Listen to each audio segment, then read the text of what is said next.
Hi everyone, today's lesson is on geometric sequences. So you've already done arithmetic sequences when we did linear functions. And now we're going to work with geometric sequences, which goes right along with exponential functions. I want to make sure you remember some of the notation here because it is different and can be a little confusing. Remember that terms can be named using a sub n, where n is the term number. So a sub n plus 1, where the n plus 1 part is in the subscript, just means the term after a sub n. And if you see an n minus 1 in the subscript, it's just talking about the term before a sub n. So if we were putting them in order, we'd have a sub n minus 1, maybe that's the first term, a sub n, maybe that's the second term, a sub n plus 1, that would be the third term.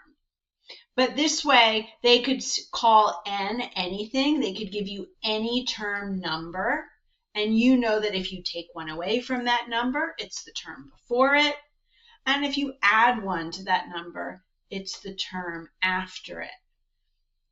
So if you have a sequence of terms, the first term is a sub 1, the second is a sub 2. This all sounds more complicated than it really is. That subscript is not an exponent, it's a subscript, not a superscript, and it's just the term number. And if they use n, they're talking about a general term, not telling you which one it is. So we have some formulas that relate to geometric sequences. We have a recursive formula and an explicit formula, just like with arithmetic sequences. The recursive formula uses the term before it and the common ratio. Remember finding the common ratio where we did those crooked arrows and divided, working backwards from the end of the y column or a sequence of numbers? So this formula is on your formula sheet, both of them. And this says that to find a term, take the common ratio, r, and multiply it by the term before it. Remember how I told you how to read these. A sub n minus 1 is the term before this term.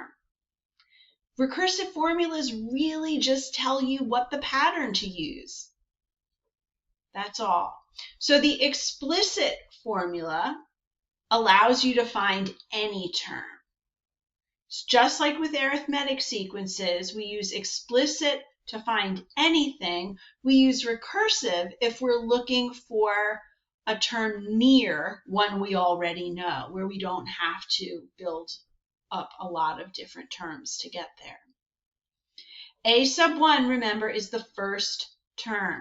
So to find any term, we take the first term, a sub 1, and we multiply it times r, common ratio, to the power of the term number we're looking for, n minus 1.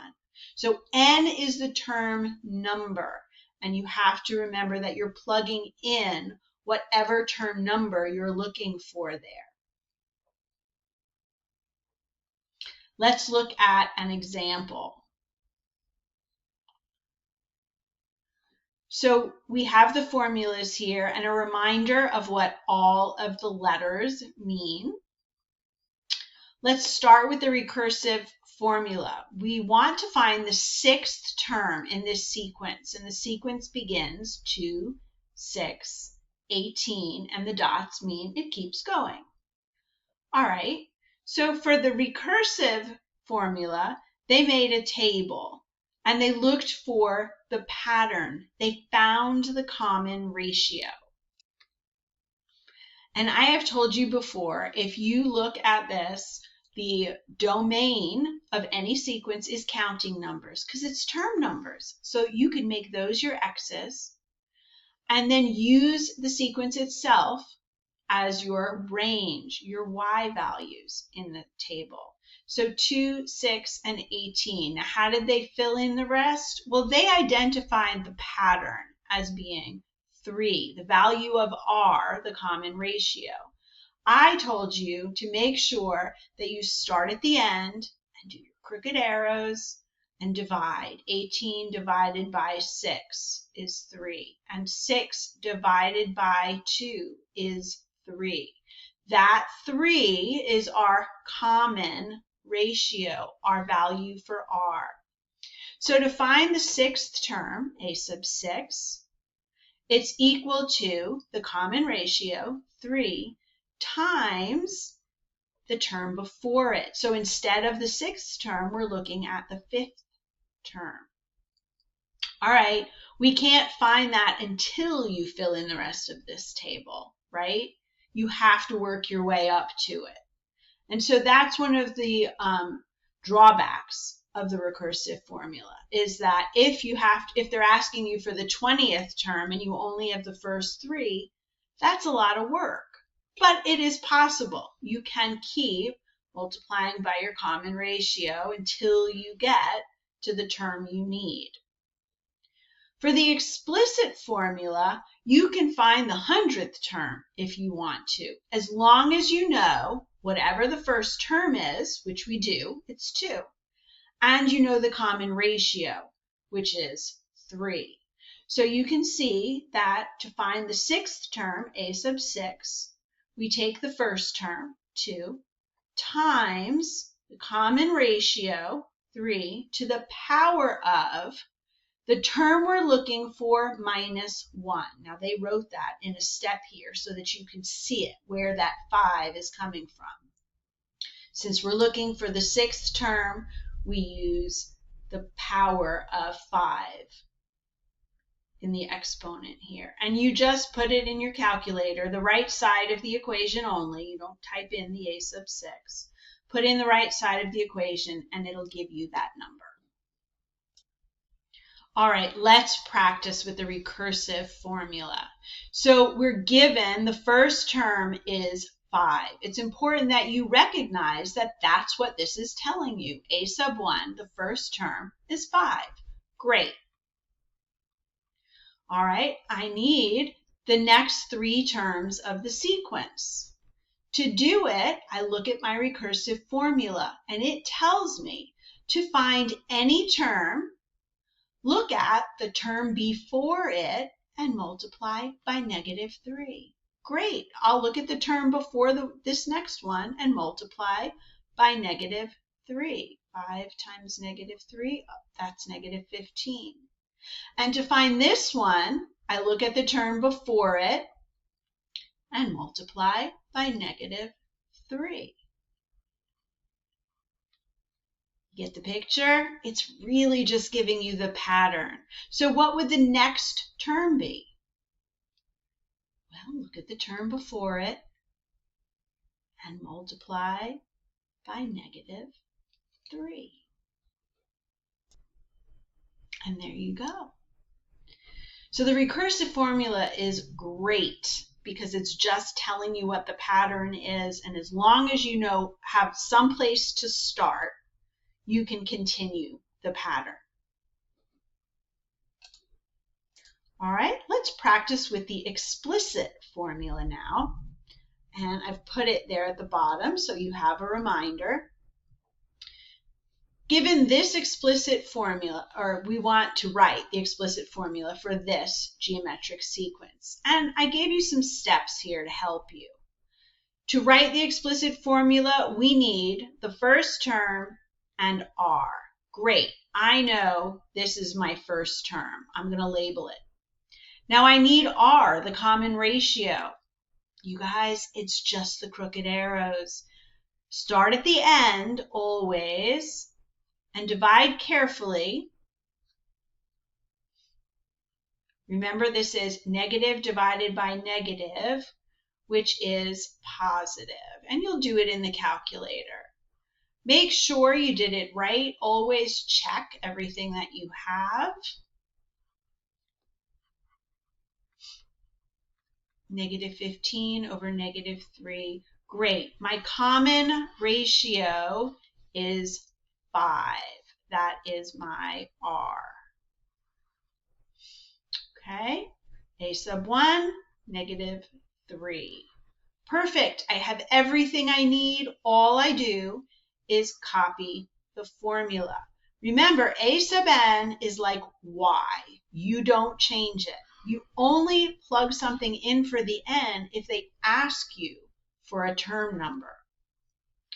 A sub 1, negative 3, times R is 5. And I keep the n minus 1. Again, I'm not replacing n unless they now say, find the 17th term.